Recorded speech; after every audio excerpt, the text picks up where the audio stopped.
Here's what's coming up on your horizon. Our Lisa Hines takes us into the deep to meet the man who brought back the Titanic. I think we've just begun, certainly in the oceans, so we've just scratched the surface. We look into a high voltage industry to see what it takes to become an electrician.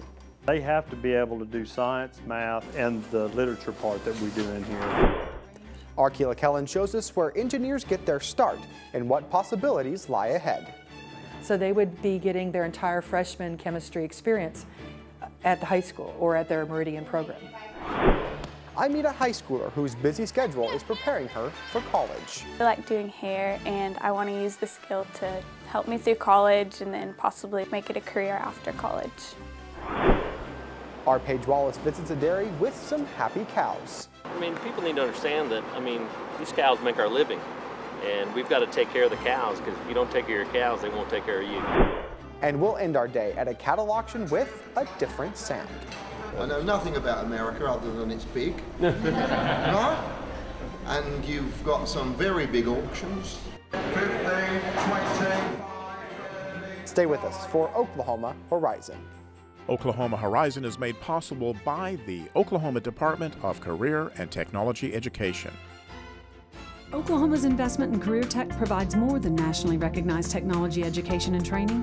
It produces solid financial returns for the state's economic future. Oklahoma Career Tech, elevating our economy. And the Oklahoma Department of Agriculture, Food, and Forestry, helping good people grow good things. And now, from the Career Tech Studios in Stillwater, here's your host, Andy Barth.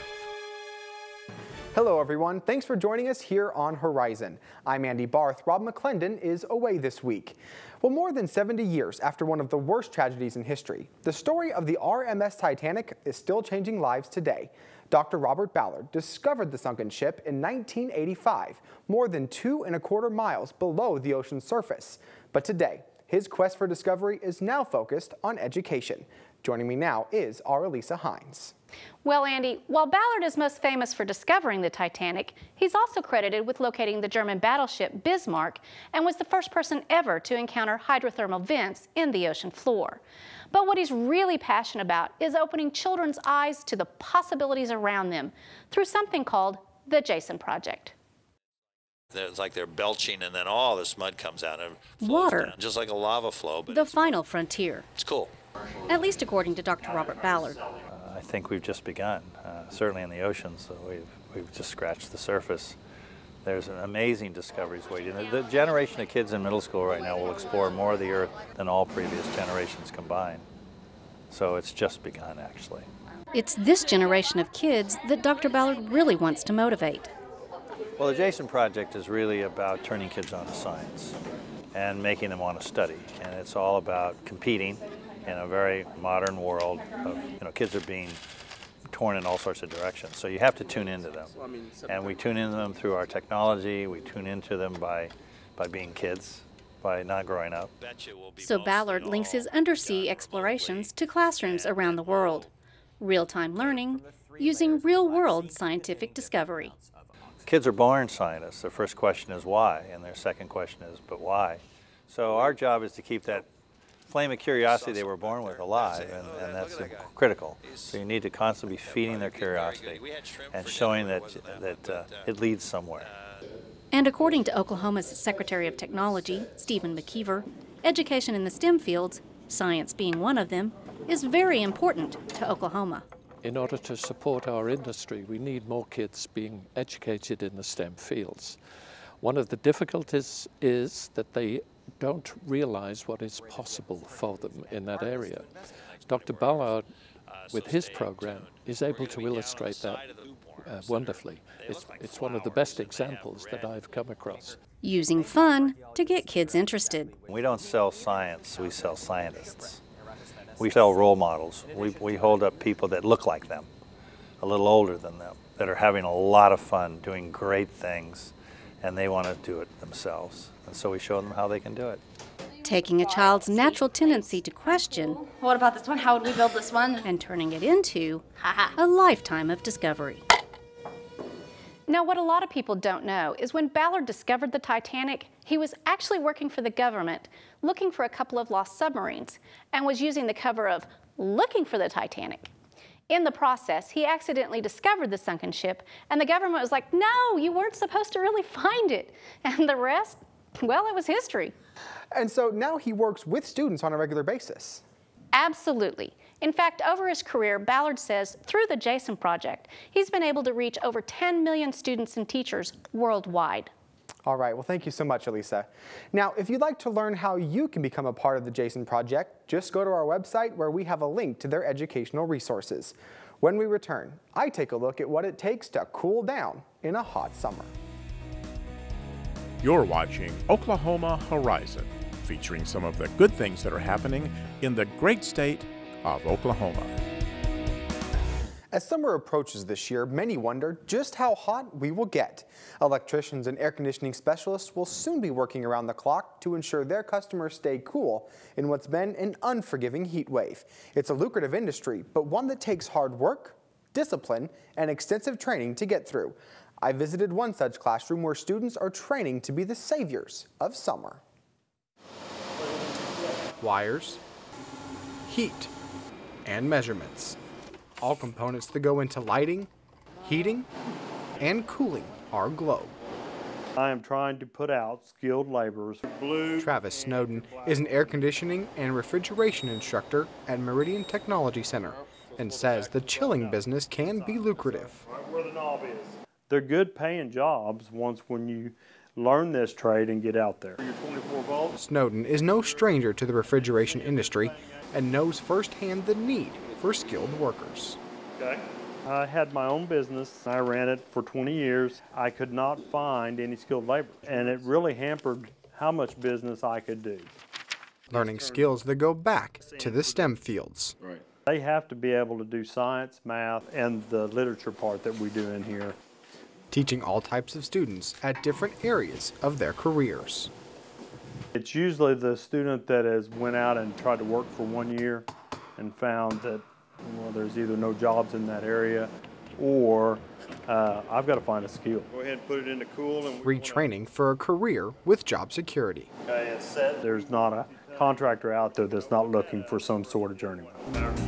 Still to come on Oklahoma Horizon. Flipping for the flip. But first, beginning engineers. Now, because of the high demand for engineers, Oklahoma Technology Centers offer pre-engineering courses to high school students through Project Lead the Way, a nationwide initiative that seeks to address the need for leaders in STEM fields relating to science, technology, engineering, and math. Joining me now with more is Arkela Kellen. Well, Andy, these pre-engineering classes have proven to give students a firm foundation to stand on when entering into daunting college curricula. Debbie Short teaches pre-engineering at Meridian Technology in Stillwater and is giving high school students a head start to college. Our program offers a couple different AP courses. We have AP math courses and AP science courses. We have physics and AP chemistry as well. So a typical student who, if they're going to go into a science area, if they score a somewhere between a 3, 4, or a 5, depending on what program they're entering, they can receive either 4 hours at a university or sometimes 9 hours at a university. So they would be getting their entire freshman chemistry experience at the high school or at their Meridian program. A head start, which is making students more interested in engineering careers. We have 8 different pre-engineering courses, and our students are here for half a day. They come from their sending high schools or from homeschool settings. They come here for half a day and they will take a science and an engineering course, and then in the spring they'll take a math and an engineering course. And it's re-solidifying. We offer aerospace engineering. We are going to offer a new course, biotech engineering, next year. We have digital electronics. We have a civil and architectural engineering course. So students get a 1 semester experience in an area of engineering. Last semester I took pre-calculus and trigonometry and introduction to engineering design. And this semester I'm taking digital electronics and AP chemistry. Bailey Gilbert is just a junior in high school and is already preparing herself to study agricultural engineering. I feel a lot more prepared for any kind of college science class or math class because the things that we study are a little bit more beyond what you get in a high school classroom, but since the classes are a little bit smaller, it's still really easy to keep up with them. And you can feel the heat. The United States is the world leader in top engineering schools. Currently, however, there is a rise in demand for college graduates with an engineering degree, which is why tech centers like Meridian and Canadian Valley are working to meet those demands by providing a pre-engineering program for high school students. At Canadian Valley Tech Center, Connor McCurley has always wanted to be an engineer. For me personally, I really enjoyed the physics.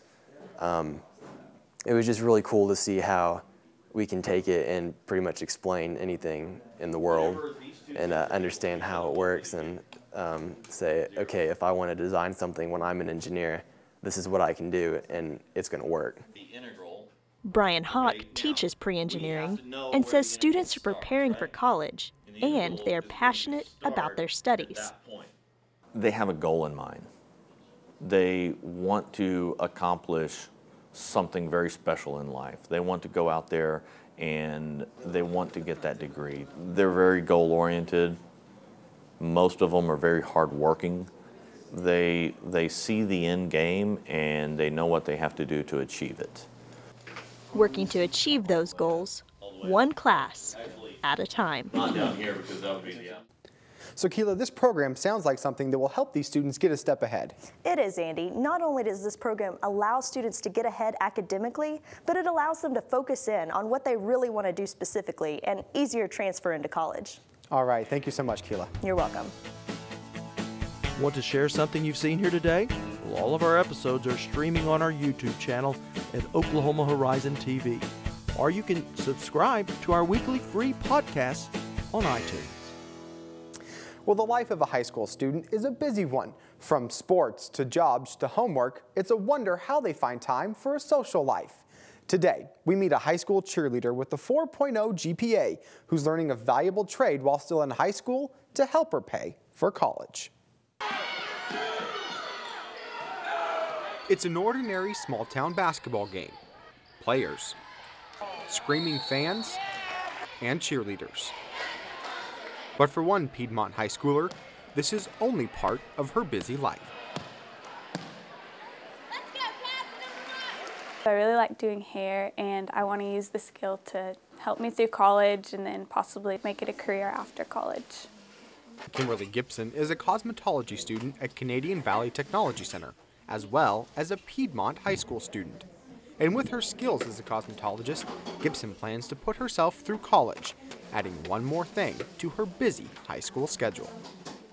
I mean, it's a lot of work and a lot of things going on, but I just try to not stay stressed out about it and just focus on schoolwork and then cheer. For backcombing the crown. And cosmetology instructor Cheryl Scott says this program puts students in the workplace. We get to educate girls that might not be able to afford to go to cosmetology school. Also, it's a 2-year program for high school students. They start as a junior, and by the time that they're graduating as a senior, they can take and hopefully pass their state board for a license and directly go to work.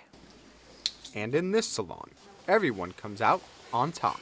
All services are offered here. We do take people from the outside to come in and get their hair done. Mostly we work with the other students that are going to school out here. We do a lot of mannequin work. We offer them everything that a cosmetology school would offer, but we don't charge. Gaining valuable experience for a career she loves. It's fun to be like creative with the hair and like try different things and learning all the different techniques of cutting and styling it. Student and hairstylist by day and pumping up sports fans by night, all while preparing for a lifelong career. Now Kimberly plans to attend the University of Central Oklahoma this fall to attain a business degree. If you're interested in Oklahoma culture, you can keep up with us throughout the week on the Red Dirt Chronicles blog. Look for the On the Horizon postings on Tuesdays and Fridays, and tell us what you think. So what do heating and air conditioning, future engineers, and cosmetologists all have in common? Well, they're all part of Oklahoma's workforce. Earlier, our Rob McClendon sat down with Oklahoma workforce specialist Greg Roth, who answers the question, how do we get our workforce ready for 21st century jobs? We right now are in a situation where our workforce numbers are shrinking and our education and skill levels are not where they need to be. And so we can have all of the world's greatest companies want to locate in the United States, but we do not have the workers for them. So from an educational perspective, how can we solve that problem? We need greater alignment between our K through 12 education systems, so post-secondary education, so college, university, community college, and our workforce training, adult training, retraining. So from an economic competitiveness lens, our entire pipeline from the time a student starts in school until they leave school and then go to college and then leave and enter the workforce, that needs to be viewed as one system whose purpose is to train America's future workforce. It's the best it can. So should we be thinking about even earlier than say, well, let's say 8th grade, should our students be thinking about what type of job they're going to have once they graduate from college in 8th grade? The context of the learning and how it's going to be used later in their life in the workforce and in their career, those two aren't connected. They're not as clear to students as they should be. So career pathways at earlier ages would be a positive step for us. Knowing this, Greg, how does this fit in the global competitiveness that we're seeing that maybe the United States is falling behind in recent years? Bill Gates gave a speech at the National Governors Association conference a couple years ago and talked about how when he traveled the world, he saw our 4th graders were competitive with other 4th graders. But our 9th graders were starting to slip compared with other 9th graders.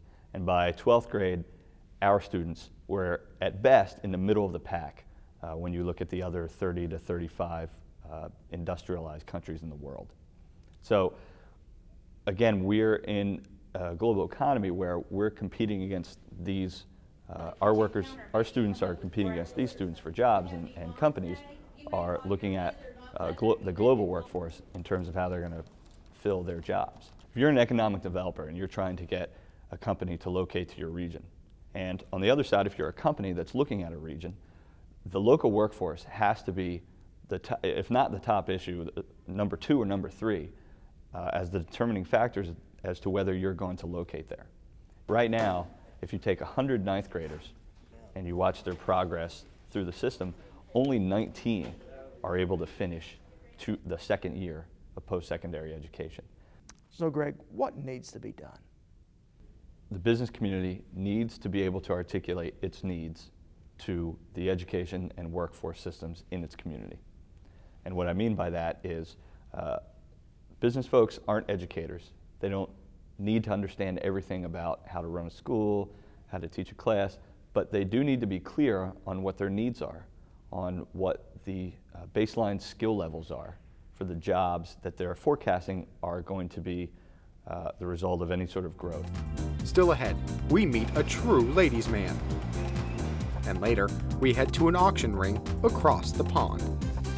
Well, when America sits down to a glass of milk in the morning, few understand the science behind the process from cow to glass. And one Oklahoma dairyman knows the process well, spending his time with more than 1,200 cows a day. Our Paige Wallace explains. While the life of a dairy farmer includes long hours, harsh conditions, and fluctuating prices, for the Mason Dairy Farm, it's all about keeping their cows healthy. It is often said that a content cow is one who is chewing her cud, and Todd Mason of Kingfisher, Oklahoma, has some content dairy cows. I mean, people need to understand that, these cows make our living, and we've got to take care of the cows, because if you don't take care of your cows, they won't take care of you.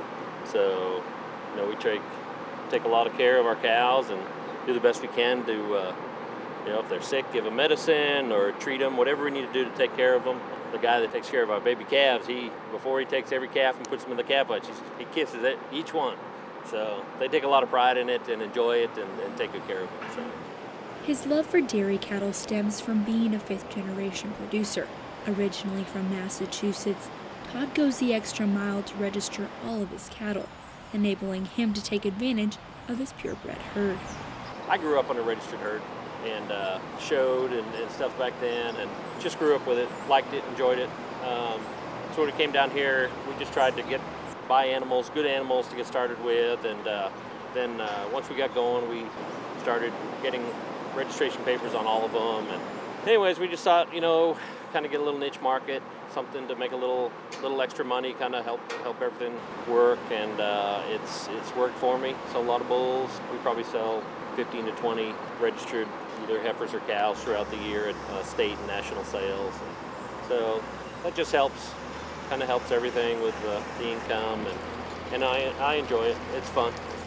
Increased forage prices and lowering water levels created a challenge for the Mason farm, but it was their innovative ideas that kept them afloat. Last year was tough. We had to make some serious modifications last year. We got to the point here where our groundwater was going down, and we actually had to tie onto a fire hydrant over here by the hospital. It's 1.7 miles away, and we had to have a 2-inch line coming in from that hydrant coming over here to the farm. So the drought was tough for me last year, and the water table's still not back where it was. I still use that line now. You know, it's been over a year now. So droughts not only take a toll on producer checkbooks, but can ultimately jeopardize herd health and productivity. Milk production, try to get these cows bred back reproductively with our flushing and stuff. You know, you've got to be able to keep their core temperature down, otherwise you don't get them bred, they won't give as much milk. And in the summertime, our milk production goes down, but try to keep it up as best you can and take care of the cows. Taking care of the cows, a continuous goal of Oklahoma dairy farmers. The Mason Dairy Farm was nominated for the Innovative Dairy Farmer of the Year for their use of technology and niche markets. Well, livestock sale markets in the U.S. have been a standing tradition for centuries. Farmers and ranchers go to socialize, drink coffee, and of course, buy and sell livestock. Growing up in an auction family, I never grew tired of hearing a good auction chant. But when I traveled to Europe and saw an English cattle auction, I was hearing a different rhythm. The English countryside is known for its peaceful and serene environment. But for cattle sellers and buyers, it's sale day. I know nothing about America other than it's big, right? And you've got some very big auctions. John Uffold is chairman and lead auctioneer of McCartney's Livestock Market and says the English auction method is similar to auctions here in the States. The market system developed in about the late 1800s as we know it now, with what they call the open cry system, which is what you use in America, where people shout the bidding out. And the auctions had their heyday probably in the 50s and 60s. Also like the U.S., McCartney's deal with their share of disease outbreak, making it nearly impossible for the business to operate. We had some BSE difficulties, and then of course 2 outbreaks of foot and mouth. And during the foot and mouth year we were shut completely. Government wouldn't let us trade. It was against the law, so we were legally shut, which makes it difficult to keep your client base. While the U.S. has never faced such a widespread disease outbreak, many of the challenges the English face are not that unsimilar to here. The old politics was that we didn't need food. You know, we could buy the food in the world, basically. Suddenly, with famine in the world, droughts in the world, is that right? What about food sustainability, food security? But even with obstacles, the market is thriving once again. The price now is strong. We're back to where we were in 1995, pre-BSE levels with price. And that price now is supply driven, not demand driven, because of the recession. Keeping the auction tradition alive, half a world away. Next time on Oklahoma Horizon, things are heating up in the debate over climate change. We can't pick and choose the science we want. If science tells us that we've got a challenge, then we've got to recognize that, and we've also got to realize that sticking our head in the sand is not of a benefit to our industry. that is so tied to the land just by the fact of what we do. We need to be thinking about how do you adapt to that, and can you mitigate it? Can you turn back the clock? Global warming, fact or fiction? On Oklahoma Show for the Heartland, Oklahoma Horizon. Well, that's going to wrap us up for today, but you can see more of any of our stories on our website at okhorizon.com. You can watch us on the go with our weekly podcast on iTunes. Follow us throughout the week on Twitter at OKHorizonTV, or just become a Horizon fan on Facebook. I'm Andy Barth. Thanks for watching. Rob McClendon will see you back here next week.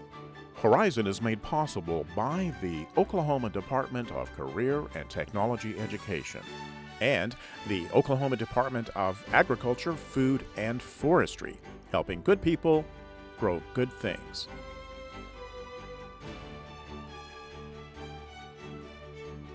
Copies of today's show are available on our website, okhorizon.com.